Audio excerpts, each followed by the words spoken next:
ఈరోజు ఎందుకు మన బలహీనమైపోతున్నాం? ప్రార్థన అంటే చాలు కొంతమంది బ్యాగులు వేసుకుని పోతా ఉంటారు. ఆరాధన అంటే చాలండి కొంతమంది ఆవలిస్తూ ఉంటారు. ఈరోజు మోకాళ్ళు బలహీనమైపోతుంది, చేతులు బలహీనమైపోతున్నాయి. యాకోబు మగసిరి గల వాడే పోరాడి ప్రభుత్వంలో ప్రార్థన చేశాడు. తన రోత బ్రతుకు, నీచమైన బ్రతుకు తొలగిపోయి అతని జీవితంలో ఒక సూర్యోదయం అయింది. గల కారణాలు ఏం తెలుసండి?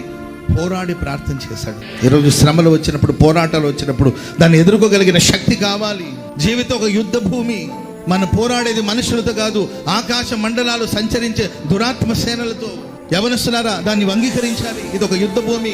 ఇక్కడ నేను పోరాడాలి, ఇక్కడ నేను విజయం సాధించాలి, నేను గమ్యాన్ని చేరుకోవాలి.